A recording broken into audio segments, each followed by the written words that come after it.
This is not a lightsaber. There are many times when I'm showing videos of sparring footage where people say, well, you got hit too, and it usually looks something like this. Clark's being me, and he parries, and the sword wraps around and touches on the way out, and people will say, well, you've been hit, that would have hurt you. And we're gonna discuss today what it would actually take to hurt somebody with one of these swords, and what we consider incidental contact, which we really don't even count when we're fencing. Today we're discussing something called incidental contact, which means contact that happens with the sword that probably wasn't intended and really didn't do much. We have to remember that these are not lightsabers, which means that if I touch him with the sword, that doesn't mean he's dead. Olympic fencing has very much gone to, especially in saber, this idea of a poison stick. If I can touch my enemy anywhere, that counts as a valid hit. However, when we're doing historical martial arts like saber, longsword, etc., things like that, we try and take into account whether or not a hit would have been sufficient because of either edge alignment or because of the force that it hit with. So let's look at some examples of incidental contact and why it wouldn't be very effective. So one of the things we have to look at is the weapon itself and where it actually has a blade. A saber has a sharpened blade on the entire front side and about a third of the back side. And that means that everything past about this point is not sharp. Sure, it would hurt if I whacked him in the head with the back of this, but I can't realistically expect that to incapacitate him every time the same way as a good cut to the head would. A long sword is sharpened from the tip to the end on both sides. However, with all swords, they are edged weapons, which means the flat part does not do lethal damage unless you get real lucky. I mean, if you hit somebody in the head as hard as you possibly could with the flat, it's not gonna feel good. But you can't guarantee that it's gonna do an effective wound to the other person. So let's look at an example of incidental contact. These are not the weapons you probably see fighting against each other, but we're gonna just show you some examples. So for instance, if I attack Clark and he parries and he goes to attack me, and as he lets go, this kind of touches him here, or maybe he doesn't keep his parry quite as far out and he goes to my body and this kind of brushes here. This is incidental contact. There's not enough power generation from here to here to do a whole lot, especially with my edge alignment off like that. That's not gonna be an effective cut. It's also really dumb of me to not parry. So if I cut in here and then I try to hit him as his sword's coming at my head, this is stupid. So generally when we are doing HEMA and there's like a competition or it's being judged, we would give that point to him because realistically, I might scratch him. I might even give him a cut that's not very fun, but it's not gonna stop his attack, and it's also a really dumb idea for me.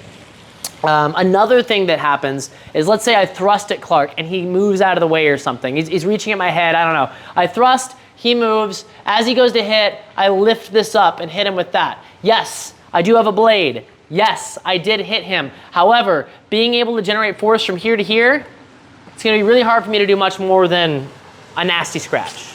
That's not to say that incidental contacts are the same as tag hits. An incidental contact is when there was a small movement with either it was flat or wouldn't have enough force to an area of the body that it wouldn't do much, like the forearm or like the side. A tag hit, on the other hand, is a small movement that would deal enough force and damage to prevent them from holding something. Say a hand shot to the flesh carrots. Yes, so another thing, so for instance, one of the movements we do a lot are these cuts under. So I like what I like a lot is feinting up here and false edge cutting under, but the power generation of this movement, whap, is vastly different than that. Mm-hmm. Yeah? Especially with that wrist flick. So, and especially if it's something like it's a panic move where I've missed and I just do this versus an intentional boom, whack, boom, right? Same thing with the longsword. So if my hand was exposed on a longsword, him cutting under like that, that's a huge difference than him just like incidentally touching my hands as I go by and hit him. Another one is thrusts and slices. So this is a big one. Yeah. Let's say that I'm thrusting at him and I miss. Maybe you don't even parry. Yeah. You just like move and I miss, but there's incidental brushing contact as I go by. It's not gonna stop him. It's not gonna be a lethal injury. And honestly, this kind of clothing might be thick enough to stop that from doing anything. Same thing with a longsword. If he were to thrust at my shoulder and he missed and he kind of sliced there, there is an exception to this, and that's when you put good structure into this. So if he does that same thing and he structures it, this is a big deal. This is gonna absolutely cause problems. He's structuring his blade in such a way that it's gonna cut into my body, and he's pressing me this way so my body is halted and I can't do whatever I was gonna do. Same thing with the saber. If I were to cut, miss, and then press this way and press, especially in an area like the neck, that's gonna be a big difference. But these kind of, what we call this is passé. It's not doing anything. It's not gonna cause a real injury. There's also some incidental contact that happens off of blocks. So if I were to attack Clark and he goes to try and stab me or something, and I make contact here, you can see that my sword is touching his hand, but realistically, I don't have any power generation. This might slice his hand. Maybe something weird's happening. We don't usually count these things. The other problem that you'll find is that we wear protective gear that's pretty thick on our hands to save our hands, and it's much bulkier than our actual hands are. So sometimes, especially thumbs. Yeah, sometimes you're gonna go get your gloves. Yeah. If this is a normal sword and my thumb is hidden here, yeah. If he goes over a bit, my thumb is still very protected here. I can't hit him. But once we have a glove on, with these big, bulky blast cap thumbs, if my hand is here all day, I'm suddenly hitting him. And I wouldn't have hit him otherwise. If it's the same thing, I'm no longer hitting him. Safe. So we have to take into account that the gear itself is bulkier than we actually, because Blossfectin is, Clark is dressed somewhat historically accurately. This is what they would have been fighting in. No armor. No armor. That's what Bloss means. It means unarmored. Yeah. It means bear. Bloss means bear combat. And then Harnish-Fectin is armored combat, and that's when you actually have stuff on. The padding that we wear for these, for our competitions is literally just there because it hurts to get hit with these things, so we're protecting ourselves. In the olden days with sharps, it would look like this. So we have to take into account the gear as well. Yeah. There's also some incidental contact that happens on legs. Sometimes you just kind of go low and you get one of these like little touches. Like that was actually better. I would have counted that. But some sort of like we're binding and you let off and my sword comes here. You saw that I had no power going into that. I kind of fell off of his sword. He thrusts, he's going for my head and I kind of do this. Nothing. Then there's a real leg hit where it's boom. That would do something. I'm not walking off You're not walking off of that. So these kind of things where the sword falls off of the other sword, like we make contact, he does something, we break contact, and my sword passes through. It's not a lightsaber. Coming from here to here, it might feel uncomfortable. He might get a little cut. It's not gonna realistically go into him. In order for me to actually do that, I would have to have deliberate power generation of some sort, probably a movement of the hips at the least to get that to work. So the difference being just my hands kind of falling and doing that, nothing.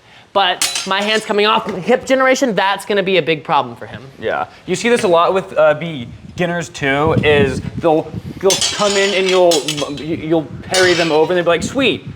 And they'll just touch. And they're like, I got it. And then you get killed, right? Head. Whereas, so you see this a lot, when people fight to hit versus fight to not get hit, they see this, oh here, I have this, this is all mine. And a more experienced might go, I'm in trouble. I'm gonna do something. Versus, somebody who's a beginner. I can touch him. You didn't kill me, and I can wallop you. So there's some, and I do say touches just because I come from Olympic fencing, and that is the language that I learned. But there's a case to be made for not calling this a touch, because calling it a touch would validate, anything like flat, whatever, touch. So as opposed to, a blow that would actually do something.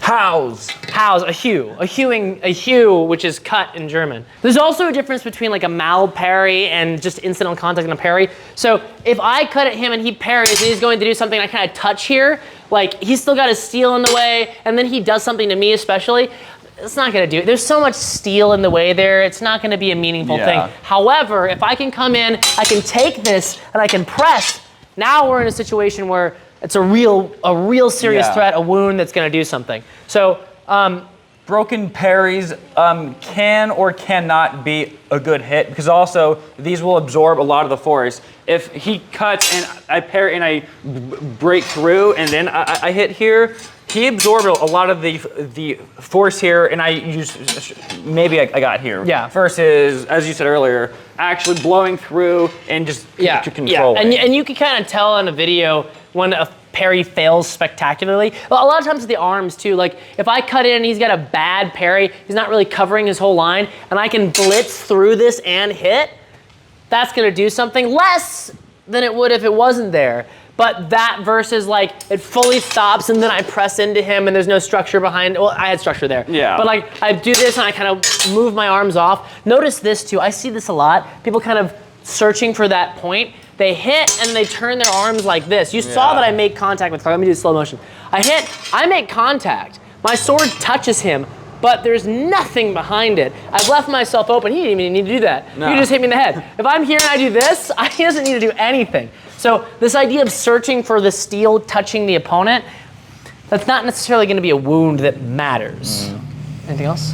Don't fence to hit people, fence to not get hit. And this won't really be a problem. Yeah. We see a lot of sloppy doubles come out from from this incidental hit, especially when doing what we call like a covered thrust. I see a lot of these get called doubles, when in reality, like if I do an ab sets in and I hit here and here, and I kind of touch the hands, or I let go and I do this. I see a lot of those called as doubles, when if you put it into context, if I'm here and I get you and I'm sliding past, like you can't even hit me. So I see a lot of it also goes on in the fact that these won't go through you. So I'm at a range where I stop here and I have to stop. It has to and stop, you have my hand. and I can do something here. But in Versus reality, if this was going through, I'm now here and I can't hit. So we have to take into consideration the limitations of the gear that we have, because we don't want to actually kill our friends. Yeah. Yeah.